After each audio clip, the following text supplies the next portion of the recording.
नमस्कार दोस्तों, स्वागत है आपका हमारे इस YouTube चैनल CCI एजुकेशन नगरा में। दोस्तों, आज हम लोग ओ लेवल के M2R5 यानी सेकेंड सेमेस्टर के वेब डिज़ाइनिंग एंड पब्लिशिंग के कुल महत्वपूर्ण 15 क्वेश्चनों पर चर्चा करने वाले हैं। जी हाँ दोस्तों, जिन बच्चों का एग्ज़ाम जनवरी माह में होने वाला है उनके लिए हमारे चैनल की तरफ से नया सीरीज़ चालू किया गया है। पिछले क्लास में आप लोगों ने M1R5 यानी IT tools and network basic के कुल महत्वपूर्ण 15 क्वेश्चंस को अटेम्प्ट किया है और आज M2R5 यानी वेब डिज़ाइनिंग एंड पब्लिशिंग के नए पैटर्न पर आधारित कुल महत्वपूर्ण 15 क्वेश्चनों पर डिस्कस करने वाले हैं। तो चलिए बिना देर किए शुरू करते हैं आज का ये इम्पोर्टेंट वीडियो। दोस्तों, जिन बच्चों ने अभी तक हमारे चैनल को सब्सक्राइब नहीं किया है, प्लीज़ हमारे चैनल को सब्सक्राइब कर लीजिए, क्योंकि हमारे इस ओ लेवल के सीरीज़ में बहुत ही महत्वपूर्ण वीडियोज़ आने वाले हैं जो आप लोगों के जनवरी माह में होने वाले परीक्षा को आसान बना देंगे। तो चलिए बिना देर किए चलते हैं आज के पहले क्वेश्चन पे। नमस्कार दोस्तों, मैं अंजलि पांडे आप सभी का CCI एजुकेशन नगरा के इस डिजिटल क्लास पे एक बार फिर से स्वागत करती हूँ। दोस्तों, हमारा पहला क्वेश्चन है SGML स्टैंड्स फॉर यानी SGML का पूरा नाम क्या है। नीचे दिए गए ऑप्शंस को ध्यान से पढ़िएगा। पहला ऑप्शन है स्टैंडर्ड जनरलाइज्ड मार्कअप लैंग्वेज या standardized general markup language, standard general markup language, standard generalized markdown language. तो चलिए बिना देर किए सभी लोग जवाब दीजिए इस क्वेश्चन का। दोस्तों, इस क्वेश्चन का राइट आंसर हो जाएगा option A standard generalize markup language. SGML जो है वो एक प्रकार का मार्कअप लैंग्वेज है जो किसी भी प्रकार के हाई लेवल लैंग्वेज की कोडिंग को करके और वेब पेज बनाने की सुविधा प्रदान करता है। चलिए चलते हैं आज के सेकंड क्वेश्चन पे। दूसरा क्वेश्चन है XML is a dash markup language यानी XML किस प्रकार का मार्कअप भाषा है। ऑप्शन ध्यान से देखिए। ऑप्शन ए है meta, option B beta, option C octa और ऑप्शन डी पेटा। तो जल्दी से इसका राइट आंसर बता दीजिए। दोस्तों, आपको एक खास बात बता दें कि XML का पूरा नाम होता है एक्सटेंसिबल मार्कअप लैंग्वेज और इसका राइट आंसर हो जाएगा ऑप्शन ए मेटा। मेटा को हम लोग डेटा अबाउट डेटा भी कहते हैं, यानी अगर हमें अपने वेब पेज पर किसी भी प्रकार का एडवर्टाइज शो कराना होगा तो उसके लिए हमें मेटा टैग की आवश्यकता पड़ती है। इस टैग को हम लोग हेड टैग के अंदर लिखते हैं और इस टैग का प्रयोग करके डेटा अबाउट डेटा को अपने वेब पेज पर शो करा सकते हैं। चलिए चलते हैं आज के थर्ड क्वेश्चन पे। आज का तीसरा क्वेश्चन है HTML uses dash principle to formally describe the data यानी HTML औपचारिक रूप से डेटा का वर्णन करने के लिए किस सिद्धांत का यूज़ करता है। ऑप्शन ए दिया है DDL, ऑप्शन बी दिया है DTD, ऑप्शन सी है DML या option D none of this. इसका राइट आंसर हो जाएगा ऑप्शन बी DTD। दोस्तों, DTD का पूरा नाम होता है डॉक टाइप डिक्लेरेशन। HTML5 की पहचान डॉक टाइप से की जाती है और HTML पेज बनाने के लिए सबसे पहला टैग जो होता है वो डॉक टाइप टैग होता है, जिससे यह पहचान की जाती है कि यह कोड HTML5 के अंतर्गत तैयार किया गया है। चलिए आज के नेक्स्ट क्वेश्चन पे चलते हैं, क्वेश्चन नंबर 4 पे। क्वेश्चन 4 है which among the following are true for an extensible markup language यानी निम्नलिखित में से कौन एक एक्सटेंसिबल मार्कअप भाषा के लिए सही है। ऑप्शन दे रखा है human readable, machine readable, extended for HTML, developed by www consortium या all of the mentioned। तो जल्दी से इसका जवाब दे दीजिए आप लोग।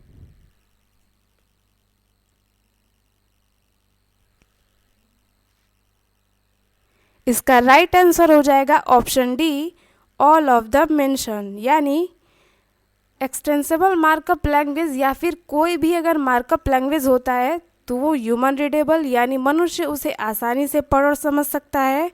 मशीन रीडेबल, मशीन के पढ़ने योग्य वो भाषाएं होती हैं। एक्सटेंडेड फॉर HTML यानी HTML के तौर पे यानी मार्कअप लैंग्वेज के तौर पे उसे लिखा जाता है। और डेवलप्ड बाय www कंसोर्शियम यानी उसे W3 कंसोर्शियम द्वारा डेवलप किया गया है। www को W3 कंसोर्शियम कहा जाता है जिसका पूरा नाम होता है world wide web consortium. W3 consortium ने CSS का डेवलप किया है। CSS का पूरा नाम होता है कैस्केडिंग स्टाइल शीट्स। तो चलिए चलते हैं अपने नेक्स्ट क्वेश्चन पे।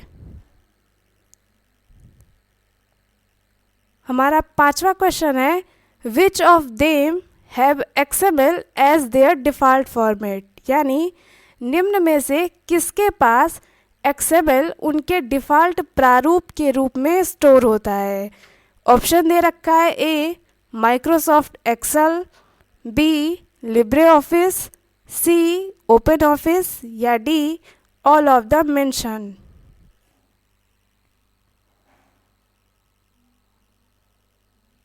इसका राइट आंसर हो जाएगा option D all of the mention. यानी XML एक प्रकार का फाइल फॉर्मेट है जिसका एक्सटेंशन नेम .xml होता है। एक्सेल के अंतर्गत डेटा को इंपोर्ट या एक्सपोर्ट करने के लिए XML फॉर्मेट पहले से उपलब्ध होता है। उसी प्रकार लिब्रे ऑफिस और ओपन ऑफिस यानी जो भी ऑफिस फ्री ऑफ कॉस्ट होते हैं उन्हें ओपन ऑफिस कहा जाता है।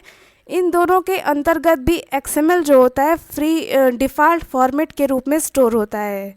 तो चलिए चलते हैं अब अगले क्वेश्चन नंबर 6 पे। यहाँ पे दे रखा है markup language are not used for which of the following. यानी निम्नलिखित में से किसके लिए मार्कअप लैंग्वेज का यूज़ नहीं किया जाता है। ऑप्शन ए है प्लेलिस्ट के लिए, ऑप्शन बी है कंटेंट डेकोरेशन के लिए, ऑप्शन सी है यूज़र इंटरफेस के लिए या ऑप्शन डी है नॉन ऑफ द मेंशन। तो जल्दी से इसका जवाब दीजिए आप लोग।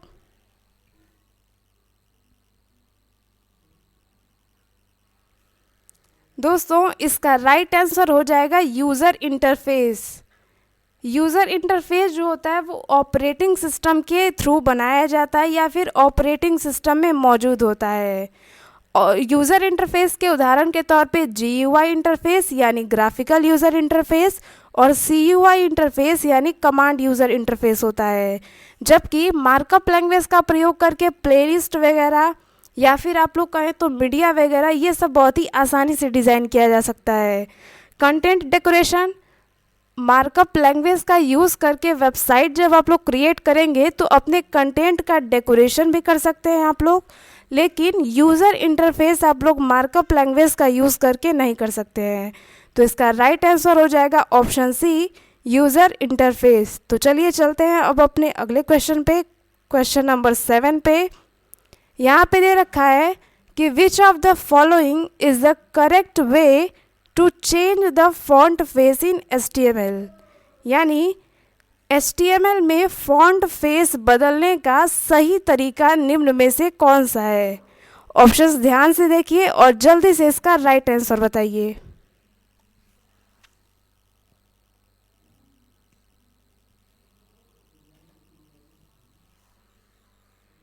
दोस्तों इसका राइट आंसर हो जाएगा ऑप्शन बी, जिसमें एंगुलर ब्रैकेट में दे रखा है font face is equal Calibri, उसके बाद बीच में डॉट डॉट दे रखा है और उसके बाद फॉन्ट को क्लोज कर रखा है। एक बात आपको बता दें कि फॉन्ट फेस मतलब होता है फॉन्ट चेंज करना।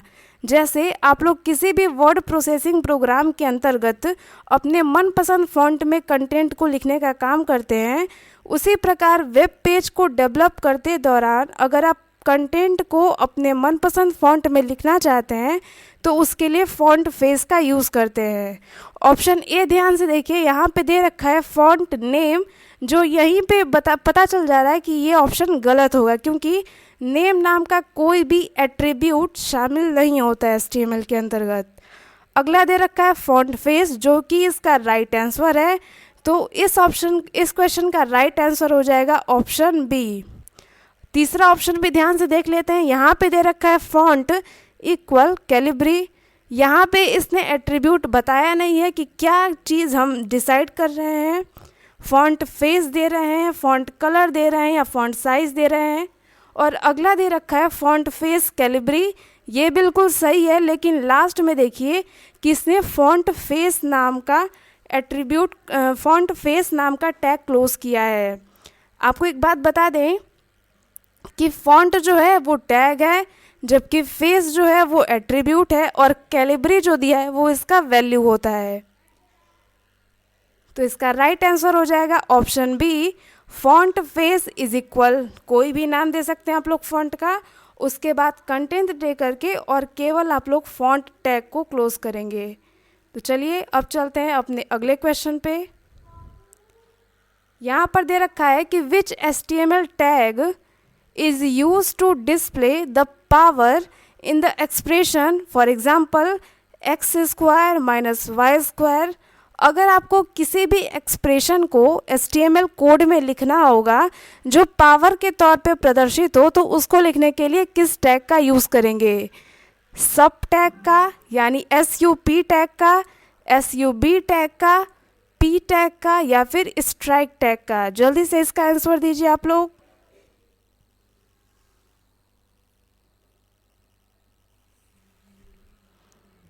इसका राइट आंसर हो जाएगा ऑप्शन ए, SUP।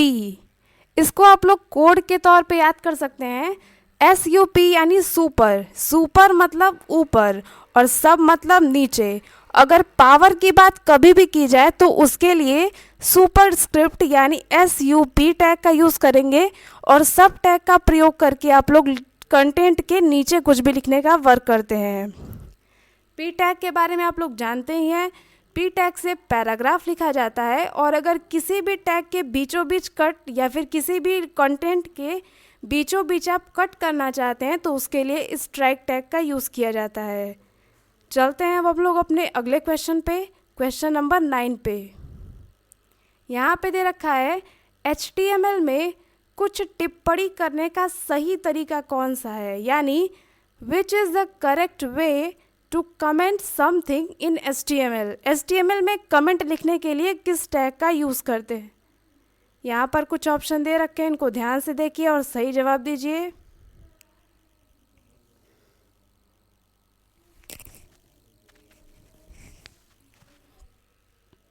दोस्तों इसका राइट आंसर हो जाएगा ऑप्शन बी। अगर आपको HTML में किसी भी प्रकार का कमेंट लिखना होता है तो उसके लिए एंगुलर ब्रैकेट के तुरंत बाद एक्सक्लेमेशन मार्क का यूज़ किया जाता है। एक्सक्लेमेशन मार्क ऑप्शन डी में भी यूज़ हुआ है, लेकिन लास्ट में एक्सक्लेमेशन मार्क नहीं होता है, इसलिए ऑप्शन डी इसका इनकरेक्ट ऑप्शन है, और इसका राइट आंसर हो जाएगा ऑप्शन नंबर बी। चलते हैं हम लोग अपने अगले क्वेश्चन, क्वेश्चन नंबर 10 पे। यहाँ पे दे रखा है कि कॉम्बो बॉक्स या ड्रॉप डाउन बॉक्स बनाने का निम्न में से कौन से टैग का यूज़ किया जाता है, यानी which of the following tag is used to create combo box और ड्रॉप डाउन बॉक्स। ऑप्शन दे रखा है list tag, select tag, OL tag या इनपुट टाइप ड्रॉप डाउन।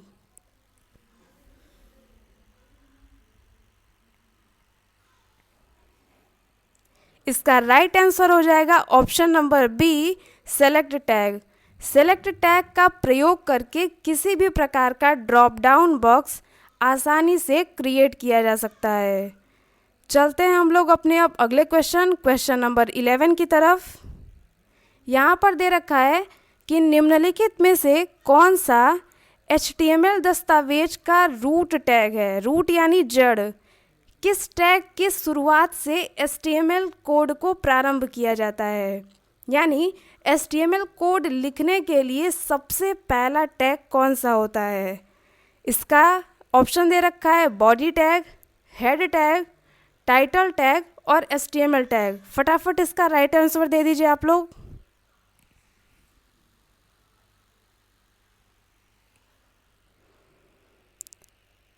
दोस्तों इसका राइट आंसर तो लगभग सभी को पता होगा कि HTML टैग HTML डॉक्यूमेंट या फिर HTML कोड लिखते दौरान सबसे पहला टैग होता है HTML। इसके अंतर्गत दो टैग आते हैं, एक होता है टाइटल टैग और एक होता है हेड टैग और दूसरा होता है बॉडी टैग। हेड टैग और बॉडी टैग के अंतर्गत विभिन्न प्रकार के टैग मौजूद होते हैं। HTML कोड जो भी हम लोग क्रिएट करते हैं उसके वेब पेज पर दिखाई देने वाले समस्त भाग बॉडी टैग के अंतर्गत तैयार किए जाते हैं।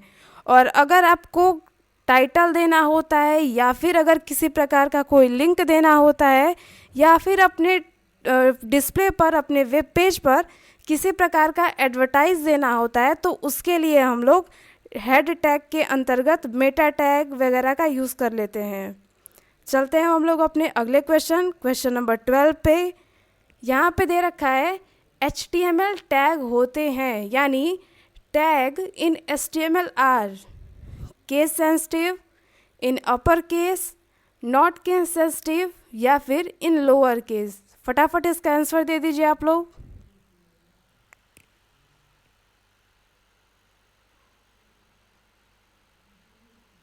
इसका राइट आंसर हो जाएगा option C, not case sensitive. मतलब अगर आप HTML टैग को कैपिटल लेटर में लिखते हैं तो भी वो सपोर्ट करेगा और अगर आप HTML टैग को लोअर केस, सेंटेंस केस, किसी भी केस में लिखते हैं तो वो उन सारे कोड को सपोर्ट करेगा। मतलब HTML के टैग नॉट केस सेंसिटिव होते हैं, जबकि अगर अन्य प्रोग्रामिंग लैंग्वेजेस की बात की जाए तो उसके जो वेरिएबल्स वगैरह होते हैं वो केस सेंसिटिव लिए जाते हैं। तो HTML tag not case sensitive होता है। चलते हैं अब हम लोग अपने अगले क्वेश्चन नंबर 13 की तरफ। यहाँ पे दे रखा है कि इनलाइन शैलियों को परिभाषित करने के लिए निम्नलिखित में से कौन सी HTML विशेषता का यूज़ किया जाता है? यानी which of the following HTML attribute is use to define inline style? Option A है स्टाइल, ऑप्शन बी है टाइप, ऑप्शन सी है क्लास या ऑप्शन डी मॉड्यूल। फटाफट इसका आंसर दे दीजिए आप लोग।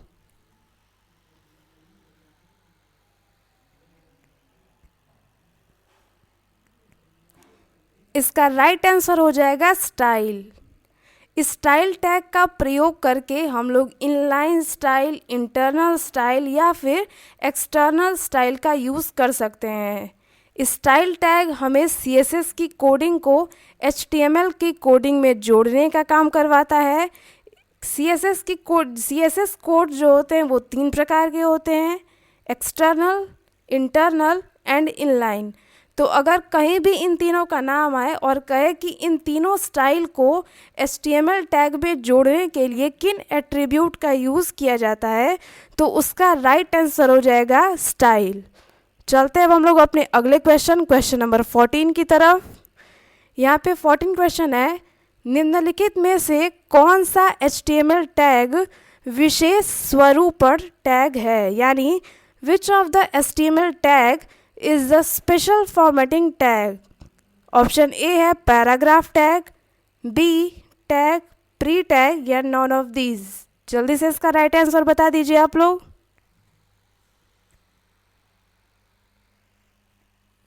इसका राइट आंसर हो जाएगा ऑप्शन सी, प्री टैग यानी pre defined style, pre format style जिसको कह सकते हैं हम लोग। यह टैग ऐसा टैग है जो कुछ अपनी विशेष फॉर्मेटिंग को लागू कर देता है। जैसे इसके टेक्स्ट के बीच में काफ़ी स्पेस रहता है, इसका फॉन्ट ऑटोमेटिक वो ले लेता है, इसके फॉन्ट का नाम होता है कोरियर फॉन्ट और ये जो होता है अपने टेक्स्ट के बीच में काफ़ी स्पेस करता है। तो HTML टैग में अगर कोई विशेष फॉर्मेटिंग का टैग है तो वो है प्री टैग। अगर केवल यहाँ फॉर्मेटिंग टैग रहता तो आप लोग बी टैग को भी कह सकते थे, क्योंकि बी यानी बोल्ड, बी जो है वो एक प्रकार का फॉर्मेटिंग टैग है, लेकिन यहाँ पे दे रखा है स्पेशल फॉर्मेटिंग टैग, तो इसका राइट आंसर हो जाएगा option C, predefined tag यानी प्री टैग। चलते हैं हम लोग अब अपने अगले क्वेश्चन की तरफ। अगला क्वेश्चन है HTML में ऐसे टैग जिन्हें ऑन या ऑफ दोनों टैग की आवश्यकता होती है उन्हें क्या कहते हैं। यानी in HTML tag that contain both on and off tag are called comment tag, container tag, empty tag या डॉक्यूमेंट टैग।